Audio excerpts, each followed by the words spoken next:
Hello students, तो कैसे हैं आप सभी। आई होप आप बहुत अच्छे से होंगे और एग्जाम्स की प्रिपरेशन में लगे होंगे। तो आज की क्लास जो रहेगी वो एचपी टैट वालों के लिए, जो टीजीटी आर्ट्स की तरफ से टैट देने वाले हैं उनके लिए ये क्लास रहेगी। और आज की क्लास में हम 150 मोस्ट इंपॉर्टेंट क्वेश्चंस देखने वाले हैं, पढ़ने वाले हैं। जैसा कि एग्जाम में आपको पता है जो 13 जून है 2026 को एग्जाम एचपी टैट का होने वाला है। तो आज की क्लास के लिए जो 150 मोस्ट इंपॉर्टेंट क्वेश्चंस आपके लिए लेके आई हूँ। ये सभी क्वेश्चन पीवाईक्यूज हैं और एग्जाम के पॉइंट ऑफ व्यू से बहुत इंपॉर्टेंट क्वेश्चन हैं।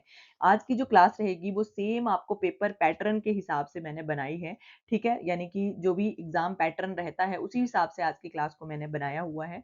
150 क्वेश्चन ही एग्जाम में पूछे जाते हैं, ठीक है। तो 150 क्वेश्चन जो है वो 150 मिनट्स में ही आपको सॉल्व करने होते हैं, यानी कि 2 घंटे 30 मिनट का समय आपको मिलता है। तो आज की क्लास में हम जल्दी से जल्दी जो है वो 150 क्वेश्चंस पढ़ेंगे। तो एमसीक्यू ना लाके मैंने आपके लिए वन लाइनर क्वेश्चन लेके आई हूँ मैं आज की क्लास में आपके लिए, ताकि आपके समय की बचत हो और आप कम समय में ज़्यादा क्वेश्चंस जो है वो पढ़ पाओ और आपका जो रिवीजन है वो बहुत अच्छे से हो पाए, ठीक है। तो चलिए शुरू करते हैं आज की ये क्लास। तो आज की क्लास में जो फर्स्ट पार्ट है हमारा वो है बाल विकास एवं शिक्षा शास्त्र, चाइल्ड साइकोलॉजी और पेडागोगी, ठीक है। जो एचपी टीजीटी आर्ट्स का एग्जाम देने वाले हैं, ठीक है, तो उनके लिए जो फर्स्ट पोर्शन पूछा जाता है वो पहले 30 क्वेश्चन जो होते हैं वो चाइल्ड साइकोलॉजी और पेडागोगी से पूछे जाते हैं। तो चलिए आज हम क्वेश्चंस को डिफाइन नहीं करेंगे, एमसीक्यू ना लाके आपके लिए मैं सीधे वन लाइनर क्वेश्चंस लेके आई हूँ, ठीक है।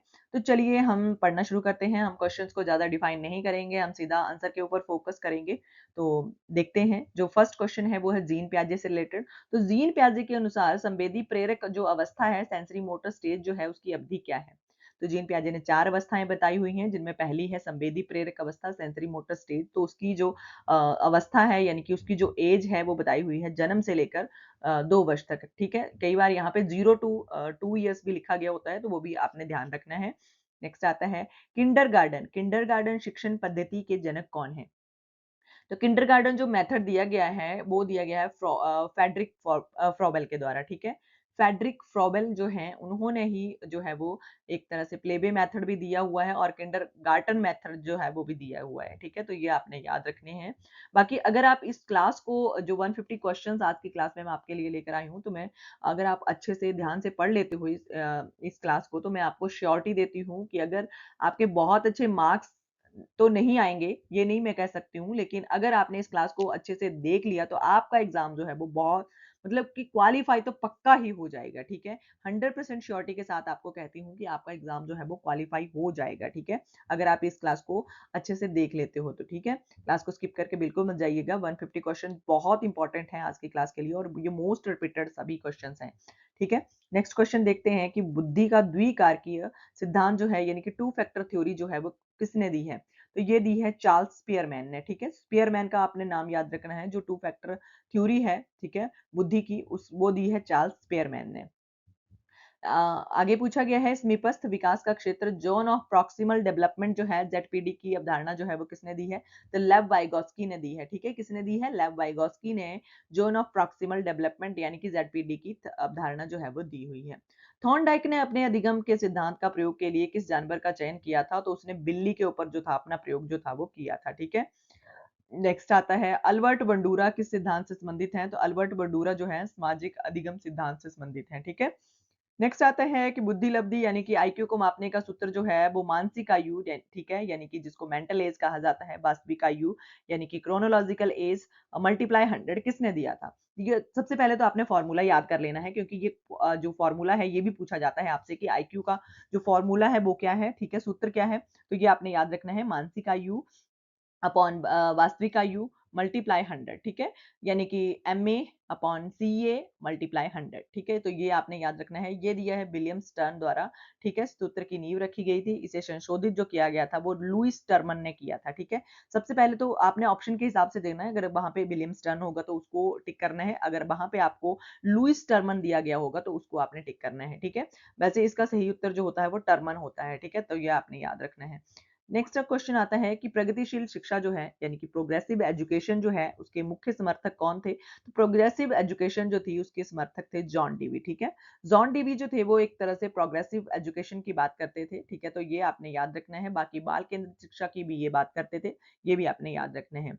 चलिए नेक्स्ट क्वेश्चन देखते हैं। जल्दी जल्दी से हम रिवीजन करेंगे, ठीक है, तो क्योंकि आपके टाइम की बचत हो, आपके ऊपर प्रेशर है कि कल एग्जाम है, ठीक है, तो आपने टेंशन लेके बिल्कुल नहीं जाना है। इन क्वेश्चंस को बहुत ध्यान से पढ़ लेना है और याद रख लेना है। यही क्वेश्चन सेम आपको एग्जाम में भी देखने को मिलेंगे, ठीक है। नेक्स्ट क्वेश्चन है कि कोहल वर्ग के अनुसार नैतिक विकास के कितने मुख्य स्तर हैं? तो नैतिक विकास के कितने लेवल्स जो हैं वो कोहल वर्ग ने दिए हैं? तो 3 स्तर दिए हैं, ठीक है।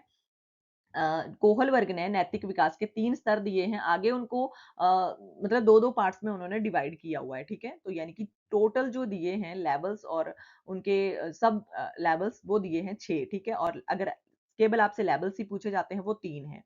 नाम क्या है? पूर्व पारंपरिक, पारंपरिक और उत्तर पारंपरिक, ठीक है? तो 3 स्तर दिए हुए हैं कोहल वर्ग ने। सबसे पहले आपको ये पता होना चाहिए, आपसे क्वेश्चन इस प्रकार से भी पूछा जा सकता है कि नैतिक विकास का सिद्धांत किसने दिया है?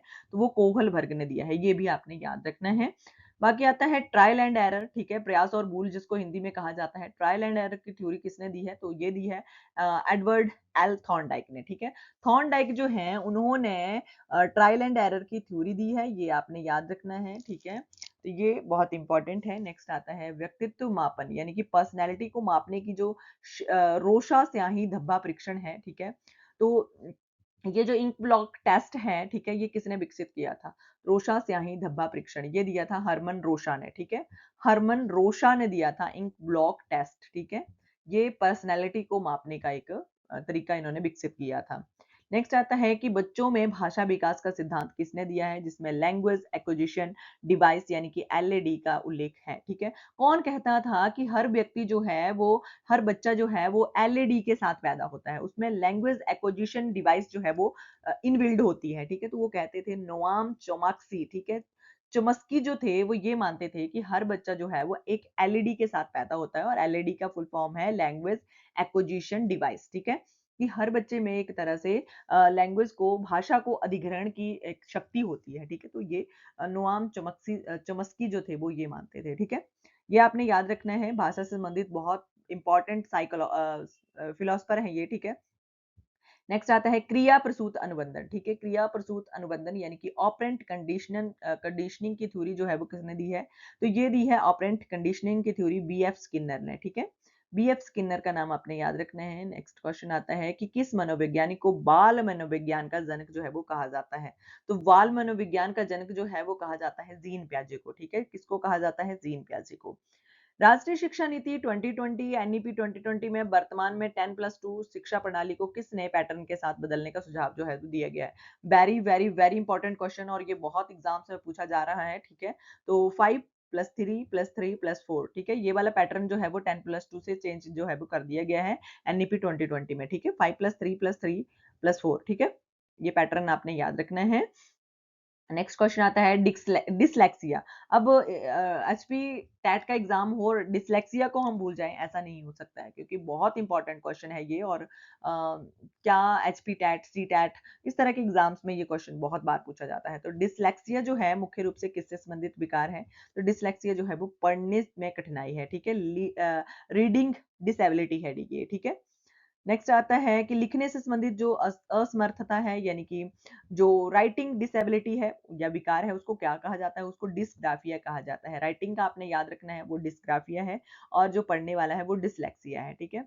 गणितीय गुणनाओं का जो असमर्थता है यानी कि जो भी मैथमेटिकल डिसेबिलिटीज होती हैं बच्चे में वो आती हैं डिसकैलकुलिया, ठीक है। ये आपने याद रखना है डिसकैलकुलिया यानी कि कैलकुलेशन से संबंधित जो बच्चा परेशानी महसूस करता है उसको डिसकैलकुलिया कहा जाता है, ठीक है। ये भी आपने याद रखें, तीनों ही बहुत इंपॉर्टेंट है, ये तीनों एग्जाम में एचपी टैट के एग्जाम में बहुत बार पूछी जा चुके हैं। नेक्स्ट क्वेश्चन देखते हैं हम। नेक्स्ट क्वेश्चन है हमारा प्रोजेक्ट विधि। जो प्रोजेक्ट मेथड है उसके प्रतिपादक कौन है? तो ये विलियम हेनरी कैल जो किल पैट्रिक हैं, यहाँ पे काल पैट्रिक लिखा है, कई बार किल पैट्रिक भी एग्जाम में लिखा गया होता, तो आपने जो है वो मतलब कंफ्यूज नहीं होना है कि कार्ल पैट्रिक होगा या किल पैट्रिक। तो ये विलियम हेनरी किल पैट्रिक जो थे उन्होंने प्रोजेक्ट मेथड का जो प्रतिपादन था वो किया था, ठीक है। तो जॉन डीवी के ये शिष्य थे, ये भी आपने याद रखना है। बाकी है शिक्षा का अधिकार अधिनियम, आरटीई एक्ट जो है वो भारत में पूर्ण रूप से कब लागू हुआ था? तो ये पूर्ण रूप से लागू हुआ था 1 अप्रैल 2010 को, ठीक है। और ये अगर आपसे पूछा जाता है आरटीई एक्ट जो था वो कब आया था, तो ये 2009 इसको कहा जाता है, आरटीई एक्ट 2009, लेकिन इसको लागू जो किया गया था वो 2010 में लागू किया गया था। नेक्स्ट है मनोसामाजिक सिद्धांत का विकास, ठीक है। मनोसामाजिक विकास का सिद्धांत जो है यानी कि ये जो थ्योरी है ये किसने दी है? ये एरिक एरिक्सन ने थ्योरी दी है, ठीक है। किसने? एरिक एरिक्सन की ये थ्योरी है, ठीक है। Psychological psycho social development theory जो है वो दी गई है एरिक एरिक्सन के द्वारा, ठीक है। नेक्स्ट आता है कि बहुबुद्धि का सिद्धांत बहुत इंपॉर्टेंट है, थ्योरी ऑफ मल्टीपल इंटेलिजेंस, ये दी है हार्वर्ड गार्डनर ने, ठीक है। हार्वर्ड गार्डनर जो थे इन्होंने मल्टीपल इंटेलिजेंस थ्योरी दी थी, ठीक है। नेक्स्ट आता है सृजनात्मकता, यानी कि क्रिएटिविटी के मुख्य रूप से किस प्रकार के चिंतन से जुड़ी हुई है? तो क्रिएटिविटी जो है वो अपसारी चिंतन से, यानी कि डाइवर्जेंट थिंकिंग से जुड़ी हुई है, ठीक है। डाइवर्जेंट थिंकिंग वो होती है जिसमें एक समस्या का समाधान जो है बहुत सारे तरीकों से किया जा सकता है, ठीक है। बाकी कन्वर्जेंट थिंकिंग जो होती है, अभी सारी जो थिंकिंग होती है, अभी सारी जो चिंतन होता है उसमें एक समस्या का केवल एक ही हल जो है वो दिया जाता है, ठीक है। तो जो क्रिएटिविटी है वो डाइवर्जेंट थिंकिंग से जुड़ी हुई है, ठीक है। ये आपने याद रखना है। नेक्स्ट आता है राष्ट्रीय पाठ्यचर्या रूपरेखा, यानी कि एनसीएफ 2005 के अनुसार शिक्षक की भूमिका क्या है? तो वो है सुविधादाता, यानी कि फैसिलिटेटर, ठीक है। फैसिलिटेटर का काम करता है कौन? एक शिक्षक, ठीक है। नेक्स्ट आता है बुद्धि का बहुकारक सिद्धांत, ठीक है। मल्टी फैक्टर थ्योरी जो है वो किसने दी है? यहाँ पे हमने पढ़ा मल्टीपल इंटेलिजेंस थ्योरी थी। अब ये बहुकारक सिद्धांत है, यानी कि मल्टी फैक्टर थ्योरी है, ये दी है थॉर्न डाइक ने, ठीक है। बुद्धि लब्धि, यानी कि आईक्यू वर्ग में जो 90 से 109 के बीच वाले बच्चे हैं वो किस श्रेणी में उनको रखा जाता है? उनको उनको एवरेज इंटेलिजेंस, यानी कि सामान्य बुद्धि के श्रेणी में जो है वो रखा जाता है, ठीक है। जो 90 से लेकर 110 या 109 कहा जाता है उसके बीच में आएंगे बच्चे आईक्यू में, तो उसको उनको जो है वो सामान्य बुद्धि की श्रेणी में रखा जाता है। नेक्स्ट है शास्त्रीय अनुबंधन, क्लासिकल कंडीशनिंग थ्योरी जो है उसका प्रतिपादन किसने किया था? तो पैबलव ने किया था, ठीक है। पैबलव ने किया था क्लासिकल कंडीशनिंग थ्योरी का प्रतिपादन, ठीक है। खेलों के माध्यम से शिक्षा देने वाली मॉन्टेसरी पद्धति जो है उसकी जनक कौन है? तो उसकी जनक थी मारिया मॉन्टेसरी, ठीक है। मॉन्टेसरी आपने याद रखनी है, मारिया मॉन्टेसरी थी उसकी जनक। और जो किंडर गार्डन आपको विधि मैंने बताई वो फ्रॉबेल थे, और खेल विधि यानी कि प्लेबे मेथड के भी फ्रॉबेल थे, ठीक है। तो ये छोटे छोटे क्वेश्चन है, ये आपने याद रखने हैं। नेक्स्ट क्वेश्चन आता है कि विशेष आवश्यकता वाले बच्चों को सामान्य बच्चों के साथ एक ही कक्षा में पढ़ाना क्या कहलाता है? तो वो क्या कहलाता है? समावेशी शिक्षा, ठीक है। समावेशी शिक्षा वो होती है कि बच्चा चाहे किसी भी लेवल का है, बच्चा चाहे किसी भी प्रकार का है, उसको सामान्य बच्चों के साथ एक ही कक्षा में शिक्षा देनी है, उसको इंक्लूसिव एजुकेशन जो है वो कहा जाता है, समावेशी शिक्षा जो है वो कहा जाता है। नेक्स्ट क्वेश्चन आता है हमारा कि मुझे कोई भी बच्चा दे दो, मैं उसे चाहे चोर डॉक्टर वकील बना सकता हूँ, ठीक है। ये कथन किसका था? वो ये कथन था जेबी वॉटसन का। वॉटसन ये मानते थे कि आप मेरे पास एक कोई भी नवजात शिशु दे दो, ठीक है, मैं फिर चाहे उसको आप जो कहोगे मैं वही उसको बनाकर आपके पास दे सकता हूँ, ठीक है। चोर हो, डॉक्टर हो, वकील हो, मैं उसको बनाकर दे सकता हूँ। तो ये जेबी वॉटसन का कथन था, और ये बहुत बार एग्जाम में पूछा गया है, ठीक है। तो ये भी आपने याद रखना है, ठीक है। नेक्स्ट हमारी जो पार्ट आता है वो आता है, नेक्स्ट हम 30 क्वेश्चन जो पढ़ने वाले हैं वो सामान्य ज्ञान और हिमाचल प्रदेश जीके जो है वो उससे रिलेटेड पढ़ने वाले हैं, ठीक है। जनरल अवेयरनेस और एचपी जीके से रिलेटेड हमारे अगले 30 क्वेश्चन जो है वो होने वाले हैं, ठीक है। तो ये इसी इसी पैटर्न के हिसाब से आपको एग्जाम में भी क्वेश्चन देखने को मिलेंगे, ठीक है। अगर आपने पहले एग्जाम दिया तब तो बहुत अच्छी बात है, लेकिन अगर आप पहली बार एग्जाम देने जा रहे हो तो आपको एक तरह से एग्जाम का पैटर्न भी समझ में आ जाएगा, ठीक है। तो आपने क्लास को छोड़ना नहीं है, बिल्कुल स्किप करके नहीं जाना है, एंड तक जरूर बैठना है। 150 क्वेश्चंस ही हैं, आप ये समझ लो कि आप एग्जाम में ही बैठे हो, ठीक है। तो प्लीज क्लास को एंड तक जरूर देखें, बाकी अपने फ्रेंड्स के साथ क्लास को शेयर कर दें, और कमेंट करके मुझे जरूर बताएं कि आपको क्लास कैसी लगी, और क्लास को लाइक जरूर कर दें। चलिए पढ़ते हैं हम 31 नंबर क्वेश्चन जनरल अवेयरनेस से, कि हिमाचल प्रदेश के किस जिले को छोटा तिब्बत जो है वो छोटा तिब्बत के नाम से जाना जाता है, ठीक है। तो लाहौल स्पीति को छोटा तिब्बत के नाम से जाना जाता है, हिमाचल प्रदेश के, ठीक है, लाहौल स्पीति को। नेक्स्ट आता है कि प्रसिद्ध मिंजर मेला हिमाचल प्रदेश में किस जिले में लगता है? तो मिंजर मेला लगता है चंबा में। सतलुज नदी तिब्बत से हिमाचल प्रदेश में किस स्थान पर प्रवेश करती है? तो शिप की दर्रा जो है किन्नौर से, ये सतलुज नदी जो है वो तिब्बत में तिब्बत से हिमाचल में प्रवेश जो है वो करती है। ठीक है, बाकी आपसे अगर सतलुज नदी से और कुछ पूछा जाएगा तो वो उसकी लंबाई पूछी जा सकती है, 320 किलोमीटर है। बाकी ये हिमाचल प्रदेश की सबसे लंबी नदी है, ये भी आपसे पूछा जा सकता है। ठीक है, तो सतलुज नदी जो है वो हिमाचल प्रदेश की सबसे लंबी नदी है। ठीक है, हिमाचल प्रदेश में टोटल जो है वो 5 रिवर्स जो है वो बहती हैं, जिनमें सतलुज नदी जो है वो सबसे लंबी है, जो लगभग 320 किलोमीटर का सफर जो है वो हिमाचल प्रदेश में तय करती है। ठीक है, नेक्स्ट क्वेश्चन है, हिमाचल प्रदेश की किस प्राकृतिक झील है वो कौन सी है? सबसे बड़ी प्राकृतिक झील सबसे बड़ी है रेणुका झील। ठीक है, जो सिरमौर में लोकेटेड है। चंद्र और भागा नदियों का संगम किस स्थान पर होता है? जहां से चिनाब नदी बनती है। तो सबसे पहले तो आपको क्वेश्चन यहां से एक क्लियर हो गया कि चंद्र और भागा के मिलन से चिनाब नदी बनती है, और चिनाब नदी जो बनती है वो कहां पर बनती है, ये भी आपको पता चल जाएगा। और ये भी पता चल गया कि चिनाब नदी जो है वो किन नदियों के संगम से बनती है, तो चंद्र और भागा से। ठीक है, तो तांदी जो है लाहौल में, वहां से चिनाब नदी बनती है चंद्र और भागा नदियों के संगम से। नेक्स्ट क्वेश्चन हम देखते हैं कि पहाड़ी गांधी के नाम से किसे जाना जाता है? तो बाबा कांशीराम को पहाड़ी गांधी के नाम से जाना जाता है। झांझर नृत्य जो है वो किस प्रसिद्ध लोक नृत्य है? तो किस जिले का है? ये चंबा जिले का झांझर नृत्य, ये आपने याद रखना है। हिमाचल प्रदेश के प्रथम मुख्यमंत्री कौन थे? तो प्रथम मुख्यमंत्री थे डॉक्टर यशवंत सिंह परमार। ठीक है, YS परमार भी कहा जाता है, ये भी आप याद रख सकते हो। नेक्स्ट है धामी गोलीकांड, ये बहुत बार पूछा जाता है। धामी गोलीकांड जो हुआ था वो 16 जुलाई 1939, ठीक है, 16 जुलाई 1939 को ये धामी गोलीकांड जो था वो हुआ था। नेक्स्ट है, हिमाचल प्रदेश को पूर्ण राज्य का दर्जा किस तिथि को मिला था? तो बेसिक सा क्वेश्चन है, ये 25 जनवरी 1971 को भारत का 18वां राज्य जो था वो हिमाचल प्रदेश बना था, 25 जनवरी 1971 को। ठीक है, प्रसिद्ध की गोम्पा, ठीक है, की गोम्पा की मॉनिस्ट्री जो है वो हिमाचल प्रदेश के किस जिले में है? तो ये लाहौल स्पीति में है। ठीक है, तो ये आपने याद रखनी है, की मॉनिस्ट्री लाहौल स्पीति में। हिमाचल प्रदेश का सबसे ऊंचा दर्रा कौन सा है? तो परांगला दर्रा जो है वो सबसे ऊंचा है। ठीक है, कालका शिमला रेलवे लाइन को यूनेस्को की विश्व धरोहर सूची में कब शामिल किया गया था? तो वर्ष 2008 में इसको शामिल किया गया था, कालका शिमला रेलवे लाइन को यूनेस्को की विश्व धरोहर में। ठीक है, ग्रेट हिमालयन नेशनल पार्क जो है वो हिमाचल प्रदेश के किस जिले में है? तो ये कुल्लू जिले में है। द वंडरलैंड हिमाचल प्रदेश पुस्तक के लेखक कौन है? तो जगमोहन बलोखरा जो है वो उन्होंने द वंडरलैंड हिमाचल प्रदेश जो है वो लिखी हुई है। नेक्स्ट आता है कि हिमाचल प्रदेश की किस नदी को स्थानीय रूप से दुखों की नदी यानी कि रिवर्स ऑफ सोरो जो है वो कहा जाता है? दुखों की नदी, दुख की नदी कहा जाता है, ये बहुत बार पूछा गया और क्वेश्चन। ठीक है, दुख की नदी कहा जाता है स्वां नदी को। ठीक है, स्वां नदी ऊना में ये बहती है, तो इसको दुख की नदी जो है वो कहा जाता है, दुखों की नदी यानी कि रिवर्स ऑफ सोरो। ठीक है, नेक्स्ट है, सुकेती जीवाश्म पार्क जो है ये हिमाचल प्रदेश के किस जिले में है? तो ये सिरमौर जिले में है। ठीक है, लोसर उत्सव मुख्य रूप से हिमाचल प्रदेश के किस क्षेत्र में मनाया जाता है? तो लोसर मनाया जाता है लाहौल स्पीति और किन्नौर।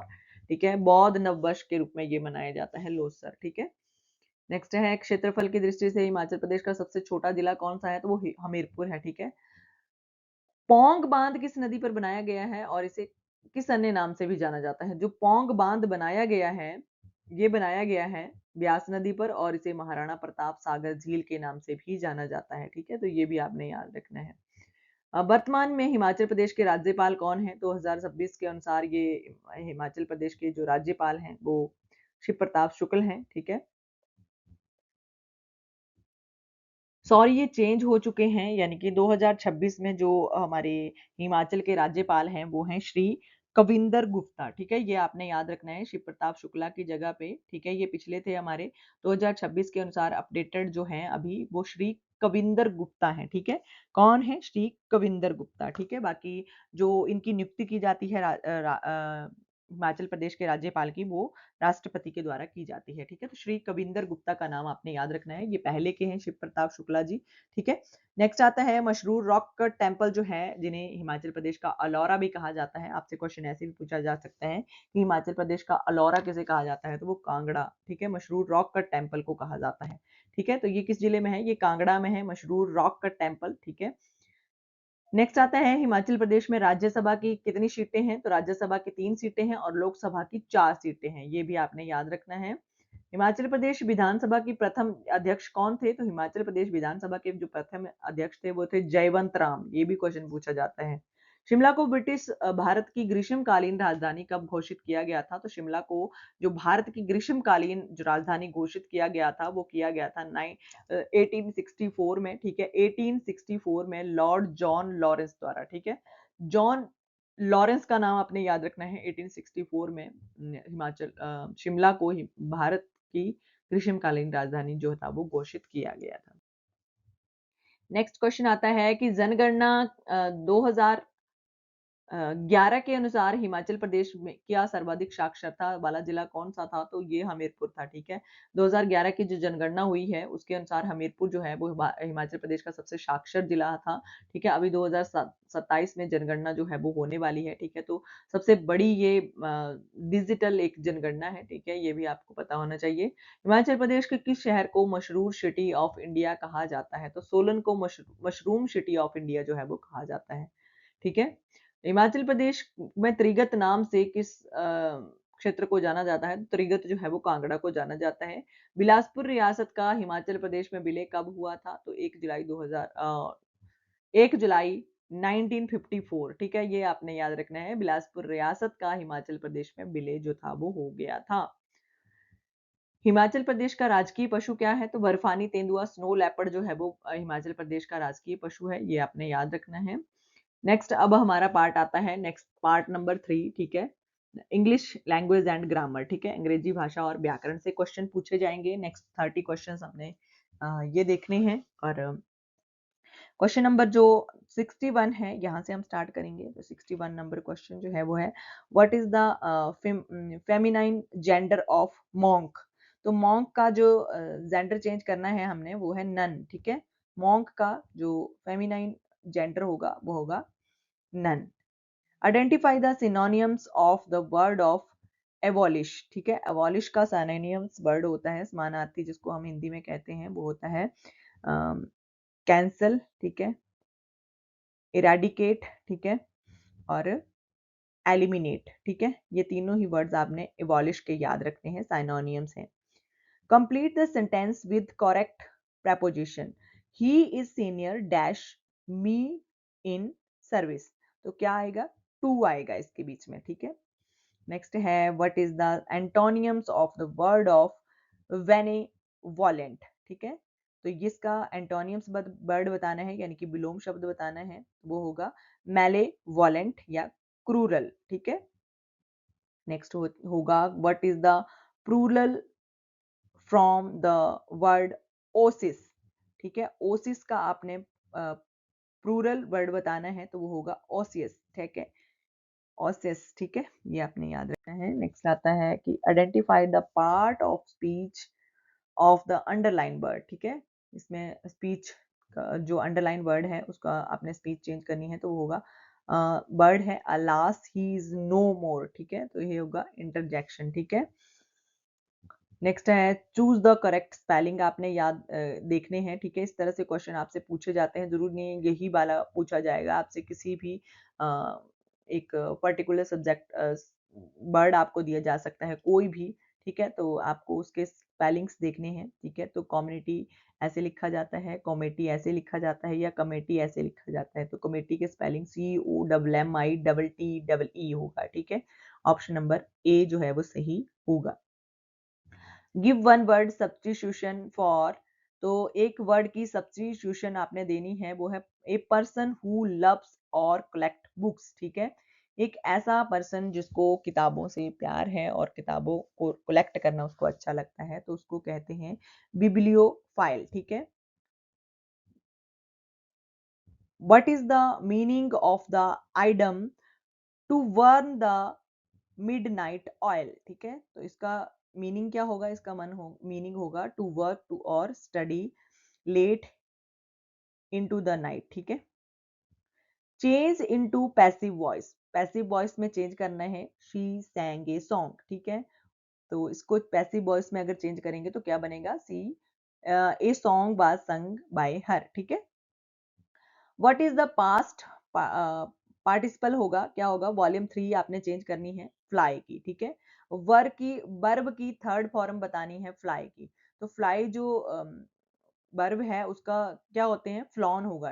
फ्लाई, फ्लू, फ्लॉन, ठीक है, ये आपने याद रखना है। वर्ड की थर्ड फॉर्म होगी फ्लाई की, फ्लॉन, ठीक है।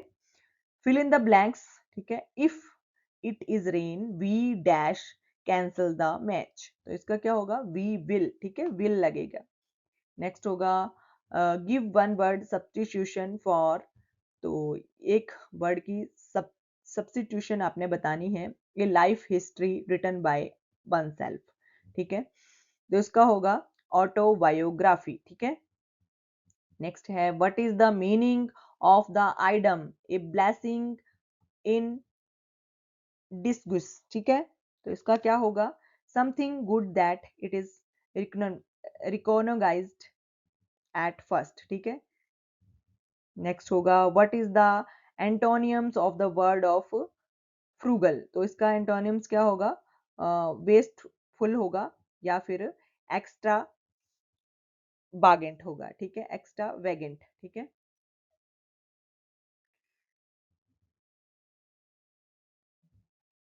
नेक्स्ट क्वेश्चन आते हैं यहाँ पे, identify the adjective in the sentence, तो इसमें एडजेक्टिव बताना है आपने। He is a courageous shoulder, यानी कि करेजियस का मतलब होगा एक साहसी सैनिक है, तो वह एक साहसी सैनिक है, इसमें एडजेक्टिव जो होगा वो साहसी यानी कि करेजियस जो है वो होगा।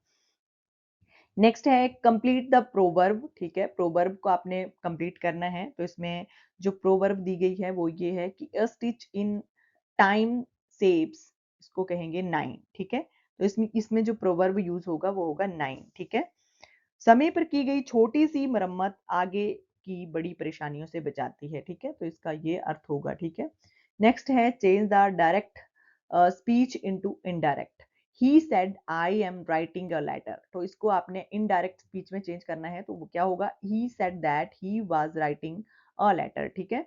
नेक्स्ट आता है find the synonyms of candid, candid का साइनोनियम्स आपने बताना है, समानार्थी आपने बताना है, तो कैंडिड का जो साइनोनियम्स होगा वो होगा कि फ्रैंक होगा, ऑनेस्ट होगा और स्ट्रेट फॉरवर्ड होगा, ठीक है, फ्रैंक, ऑनेस्ट और straightforward. What is the plural of criterion, ठीक है, क्राइटेरियन का जो प्लूरल होगा वो होगा क्राइटेरिया, ठीक है। नेक्स्ट है कि कंप्लीट द सेंटेंस, सेंटेंस को कंप्लीट करना है। The English dash left India in 1947, ठीक है, use the article in if needed, ठीक है, आपने तभी यूज करना है जब आपको जरूरत है, तो यहाँ पे आंसर इसका ये होगा कि no article needed here if referring to English people is gender general but the English represent the British people, ठीक है, तो जो इंग्लिश रिप्रेजेंट कर रही है वो किसको कर रही है, वो कर रही है एक ब्रिटिश पीपल को, ठीक है, द इंग्लिश जो है वो ब्रिटिश पीपल को यहाँ पर कहा जा रहा है, ठीक है।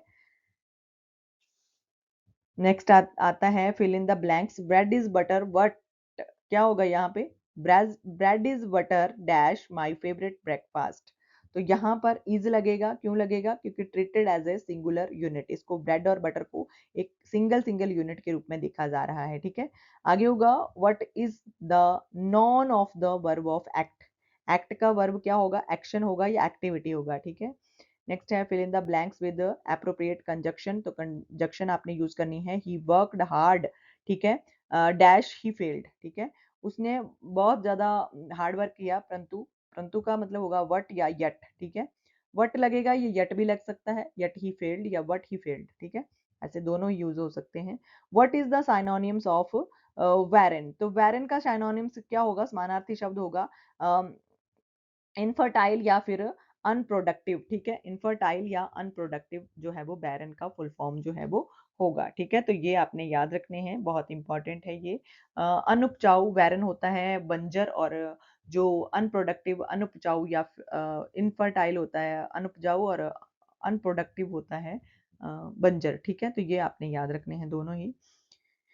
तो ये नेक्स्ट क्वेश्चन देखते हैं, अभी हम पहुंचे हैं 86 नंबर पे, तो ये देखते हैं इंग्लिश के थोड़े ही क्वेश्चन अब हमारे पास बचते हैं, तो ये देखते हैं 86 नंबर से, give one word substitution for, एक शब्द की सब्स्टिट्यूशन आपने देनी है, तो वर्ड क्या है, वन वर्ड, ठीक है, वन वर्ड की सब्स्टिट्यूशन आपने देनी है। सेंटेंस क्या है हमारे पास, a person who does not believe in the existence of God, ठीक है। एक ऐसा व्यक्ति जो भगवान में विश्वास ना रखता हो, ठीक है, भगवान की मौजूदगी में विश्वास ना रखता हो, तो उसको कहते हैं एथिस्ट, यानी कि नास्तिक उसको कहते हैं।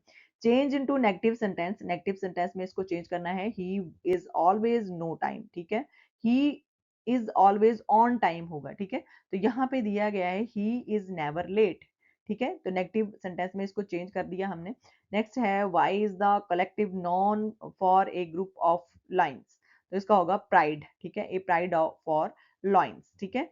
नेक्स्ट है फिल इन द ब्लैंक्स, ठीक है, we must abstain dash bad habits, ठीक है, हमें हमेशा अपनी बैड बुरी आदतों को छोड़ देना चाहिए, फ्रॉम होगा यहाँ पे, ठीक है, वी मस्ट अब्सटेन, हमें दूर रहना चाहिए फ्रॉम बैड हैबिट्स, ठीक है।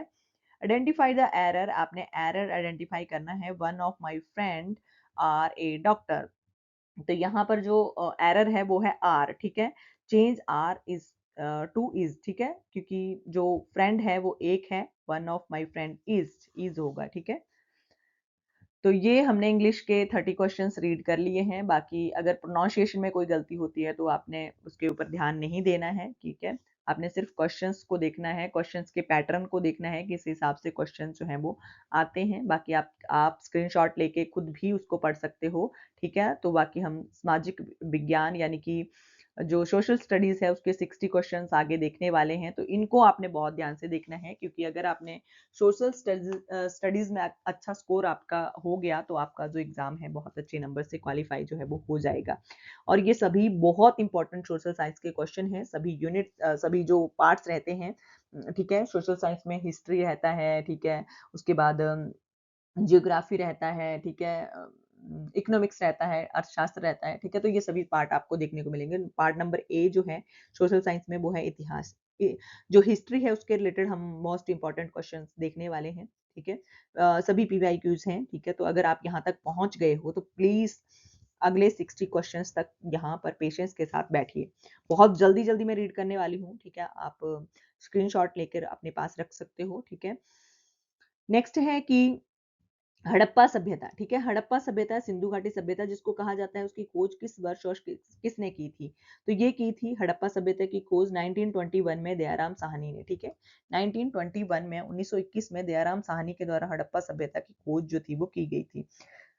अष्टाध्यायी के लेखक कौन है? अष्टाध्यायी के लेखक पाणिनि है, ठीक है। प्रसिद्ध बौद्ध ग्रंथ त्रिपिटक जो है वो किस भाषा में लिखे गए थे? तो ये तो सबसे पहले आपको पता होना चाहिए, ऐसे भी आपसे पूछा जा सकता है बौद्ध ग्रंथों के नाम क्या है, तो त्रिपिटक का नाम है बौद्ध ग्रंथ का। और ये जो बौद्ध ग्रंथ है ये किस भाषा में लिखे गए थे? ये पाली भाषा में लिखे गए थे, ठीक है।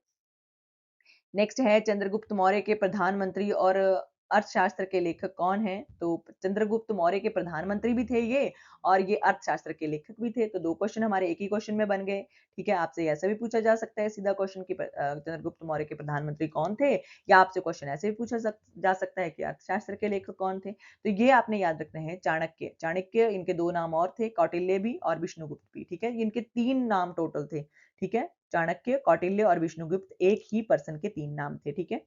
नेक्स्ट आता है इंडिका। इंडिका पुस्तक के लेखक कौन थे जो चंद्रगुप्त मौर्य के दरबार में आए थे? तो ये इंडिका नामक पुस्तक के लेखक थे मेगास्थनीज, ठीक है। मेगास्थनीज जो थे वो इंडिका उन्होंने लिखी थी। नेक्स्ट है सांची के स्तूप का निर्माण किस मौर्य शासक ने करवाया था? तो ये सम्राट अशोक जो थे, ठीक है, मौर्य साम्राज्य के सबसे महान शासक ये कहे जाते हैं सम्राट अशोक, इन्होंने सांची के स्तूप का निर्माण जो था वो करवाया था। किस गुप्त शासक को भारत का नेपोलियन कहा जाता है? तो भारत का नेपोलियन समुद्रगुप्त को कहा जाता है। चीनी यात्री ह्वेन सांग जो थे वो किस भारतीय शासक के शासनकाल में भारत आए थे? तो सबसे पहले ह्वेन सांग चीनी यात्री था, ये भी आपको पता होना चाहिए। हर्षवर्धन के काल में ये भारत में आए थे।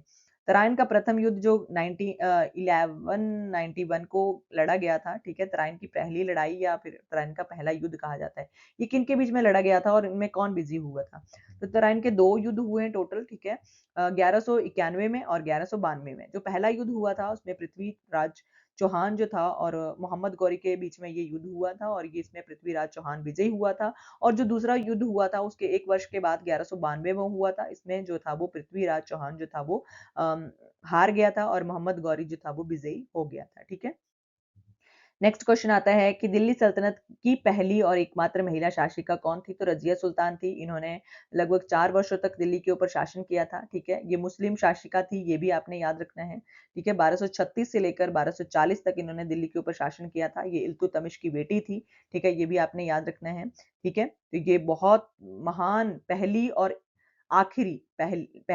आखिरी मुस्लिम महिला शासिका थी, जिन्होंने दिल्ली के ऊपर शासन किया था।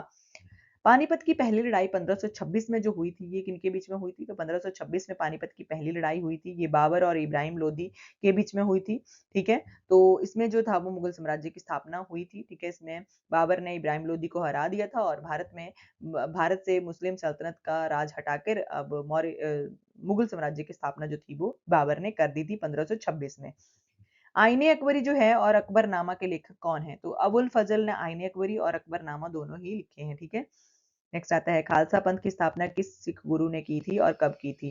तो जो खालसा पंथ है उसकी स्थापना जो की थी वो गुरु गोविंद सिंह जी ने की थी 1699 में, बैसाखी वाले दिन, ठीक है? खालसा पंथ की स्थापना गुरु गोविंद सिंह जी ने की थी। बक्सर का युद्ध किस वर्ष लड़ा गया था? तो बक्सर का युद्ध जो लड़ा गया था वो 1764 में, 1764 में बक्सर का युद्ध जो था वो लड़ा गया था। नेक्स्ट आता है कि 1857 के महान विद्रोह की शुरुआत किस छावनी से हुई थी? तो 1857 का जो विद्रोह हुआ है, जिसको स्वतंत्रता की पहली लड़ाई भी कहा जाता है, इसकी शुरुआत हुई थी बैरकपुर छावनी से, ठीक है? तो इसके व्यापक रूप मेरठ से हुई थी, ठीक है? बैरकपुर से हुई थी। मंगल पांडे नामक एक सैनिक के द्वारा विद्रोह कर दिया गया था। 1857 की क्रांति जो हुई थी उसमें मंगल पांडे का बहुत बहुत इंपॉर्टेंट रोल था, जिनके द्वारा ये शुरू की गई थी, ठीक है? बाकी आता है कि भारतीय राष्ट्रीय कांग्रेस की स्थापना कब और किसने की थी? तो भारतीय राष्ट्रीय कांग्रेस की स्थापना 28 दिसंबर 1885 को, यानी कि 1885 को एक अंग्रेज अधिकारी ए.ओ. ह्यूम के द्वारा की गई थी, ठीक है? नेक्स्ट आता है स्वराज्य मेरा जन्म सिद्ध अधिकार है और मैं इसको लेकर ही रहूंगा, ये नारा किसका था? तो बाल गंगाधर तिलक ने ये नारा दिया था। जलियांवाला बाग हत्याकांड कब और कहां हुआ था? तो जलियांवाला बाग हत्याकांड 13 अप्रैल 1919 को अमृतसर पंजाब में हुआ था। उस दिन बैसाखी थी, तो ये जलियांवाला बाग एक तरह से बहुत बड़ा नरसंहार हुआ था, ठीक है? बैसाखी वाले दिन 13 अप्रैल 1919 को, ठीक है? नेक्स्ट आता है कि महात्मा गांधी जी ने असहयोग आंदोलन जो शुरू किया था, नॉन कॉपरेशन मूवमेंट जो शुरू की थी, वो किस घटना के बाद वापस ले लिया था? तो इन्होंने चौरा चौरी घटना के बाद जो था, चौरा चौरी कांड जो हुआ था 1922 में, उसके बाद असहयोग आंदोलन जो 1920 में शुरू किया गया था वो वापस ले लिया था। नेक्स्ट आता है कि भारतीय राष्ट्रीय कांग्रेस को के किस अधिवेशन में पूर्ण स्वराज की मांग की गई थी? तो पूर्ण स्वराज की मांग जो की गई थी वो 1929 यानी कि 1929 के लाहौर अधिवेशन में की गई थी और इसकी अध्यक्षता जवाहरलाल नेहरू जी ने की थी। आपसे ऐसा भी क्वेश्चन पूछा जा सकता है कि जो 1929 में लाहौर अधिवेशन हुआ था उसकी अध्यक्षता किसने की थी? तो ये पूर्ण स्वराज की इसमें मांग की गई थी, इसकी अध्यक्षता जवाहरलाल नेहरू जी के द्वारा की गई थी। नेक्स्ट पार्ट नंबर 2 आता है भूगोल। ये जियोग्राफी से रिलेटेड अगले क्वेश्चन हम देखेंगे। यहाँ पर हमने हिस्ट्री के क्वेश्चन देख लिए, अब जियोग्राफी से रिलेटेड क्वेश्चन आते हैं हमारे एग्जाम के पॉइंट ऑफ व्यू से बहुत इंपॉर्टेंट है। ये आते हैं कि क्षेत्रफल के अनुसार भारत का विश्व में कौन सा स्थान है? तो ये है 7वां स्थान, ठीक है? नेक्स्ट आता है कि भारत की मुख्य भूमि का सबसे दक्षिणी बिंदु कौन सा है? तो मुख्य भूमि का जो सबसे दक्षिणी बिंदु है वो कन्याकुमारी, केप कैमोरियन, ठीक है? जबकि सुदूर दक्षिण बिंदु जो है वो इंदिरा पॉइंट निकोबार है, ठीक है?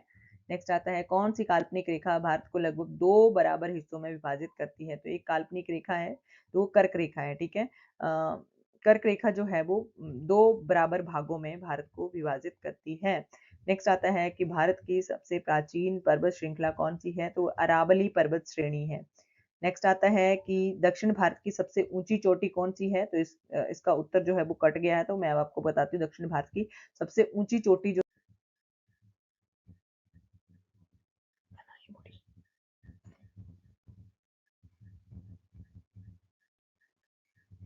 इसका जो सही आंसर होगा वो होगा अनाईमुड़ी, ठीक है? अनाईमुड़ी जो है वो दक्षिण भारत की सबसे ऊंची चोटी है, ये आपने याद रखना है। तो दक्षिण भारत की सबसे ऊंची चोटी अनाईमुड़ी है।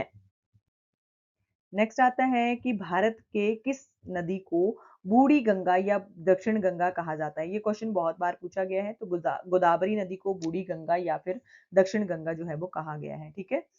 सुंदरबन डेल्टा का निर्माण करने वाली प्रमुख नदियां कौन सी है? तो सुंदरबन डेल्टा जो बनता है वो गंगा और ब्रह्मपुत्र नदियों के मिलने से बनता है, ठीक है? गंगा और ब्रह्मपुत्र नदियों के मिलने से सुंदरबन डेल्टा का बनता है, ठीक है? नेक्स्ट आता है भारत में कपास की खेती के लिए सबसे उपयुक्त मिट्टी कौन सी है? तो कपास की खेती के लिए जो सबसे उपयुक्त मिट्टी है वो है काली मिट्टी। ठीक है, कौन सी मिट्टी है? काली मिट्टी, रेगुर मिट्टी। नेक्स्ट है हीराकुंड बांध जो है वो किस नदी पर और किस राज्य में स्थित है? तो हीराकुंड बांध जो है वो महानदी पर है, ओडिशा राज्य में। ठीक है, नेक्स्ट आता है काजीरंगा राष्ट्रीय उद्यान जो है किस राज्य में स्थित है और ये किसके लिए प्रसिद्ध है? तो ये असम में है और एक सींग के गेंडे के लिए ये काजीरंगा राष्ट्रीय उद्यान जो है, राष्ट्रीय पार्क जो है वो प्रसिद्ध है। ठीक है, एक सींग के गेंडों के लिए। वायुमंडल की सबसे निचली परत कौन सी है जिसमें मौसम संबंधी सभी घटनाएं घटती हैं? तो वो है क्षोभ मंडल। ठीक है, क्षोभ मंडल, ठीक है, ट्रोपोस्फेयर जो है उसमें मौसम के संबंधित सभी घटनाएं जैसे बारिश हो गई, आंधी तूफान हो गए, ठीक है, ये सभी मौसमी घटनाएं जो है वो क्षोभ मंडल में होती हैं और ये वायुमंडल की सबसे निचली परत है जो पृथ्वी के ऊपरी भाग में है। ठीक है, नेक्स्ट आता है ओजोन परत वायुमंडल की किस परत में पाई जाती है? तो समताप मंडल में पाई जाती है। नेक्स्ट आता है बात के पृथ्वी के वायुमंडल में नाइट्रोजन गैस कितनी प्रतिशत है? तो वो 78%। सबसे ज्यादा जो वायुमंडल में गैस पाई जाती है वो यही है, नाइट्रोजन 78%, बाकी ऑक्सीजन 21% है। ठीक है, नेक्स्ट है स्वेस नहर किन दो सागरों को आपस में जोड़ती है? तो वो भूमध्य सागर और लाल सागर को स्वेस नहर जो है वो आपस में जोड़ती है। विश्व की सबसे गहरी गर्त ट्रेंच जो है वो कौन सा है? विश्व का सबसे गहरा गर्त तो ये कहाँ मिलता है? तो मेरियाना गर्त जो है, मरियाना या मेरियाना गर्त जो है, मेरियाना ट्रेंच जो है वो प्रशांत महासागर में है और ये विश्व का सबसे गहरा गर्त है। ठीक है, ये आपने याद रखना है।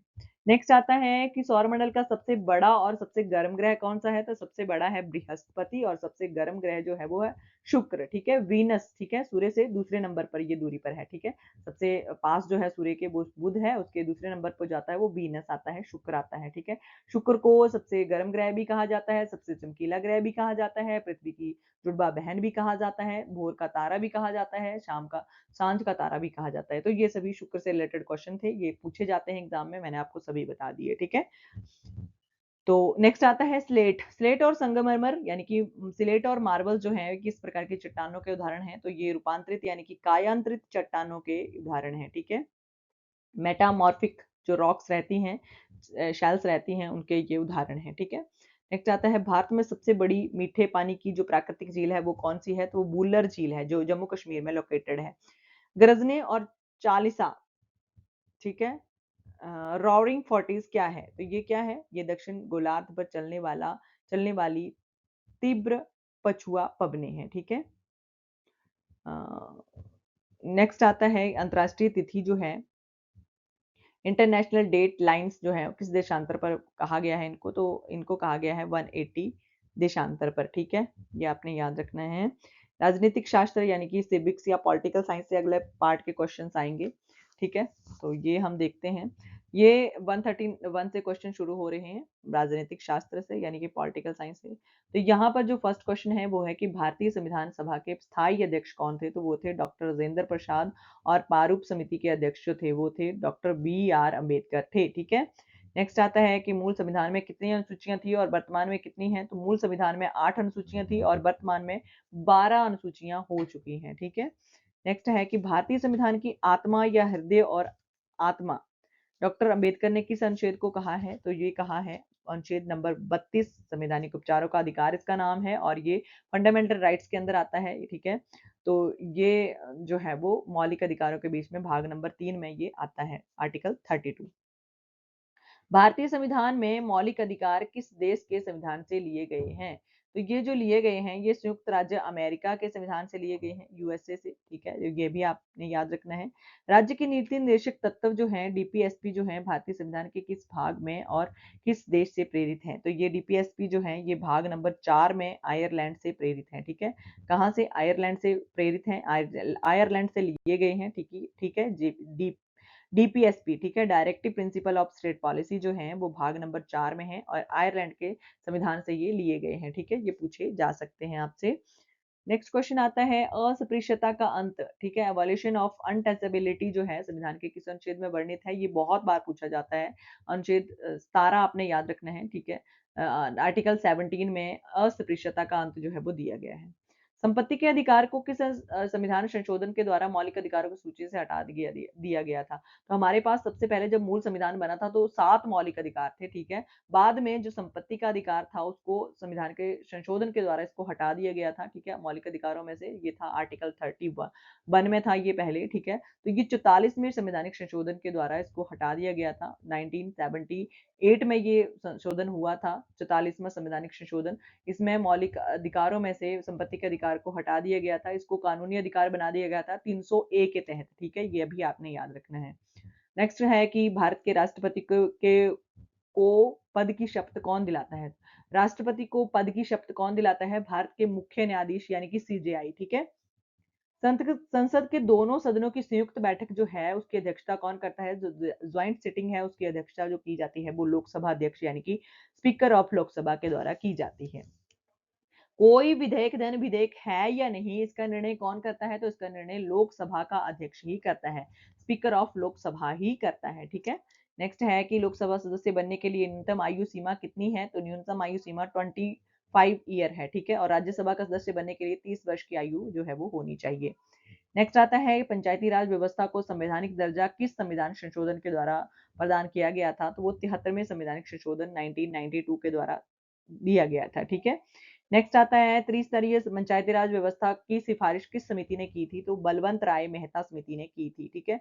आगे पंचायती राज से संबंधित एक क्वेश्चन ये भी पूछा जाता है कि सबसे पहले पंचायती राज व्यवस्था जो थी भारत के किस राज्य में ये शुरू की गई थी? तो राजस्थान के नागौर जिले से इसको शुरू किया गया था 1959 में, ठीक है? तो ये भी आपने याद रखना है।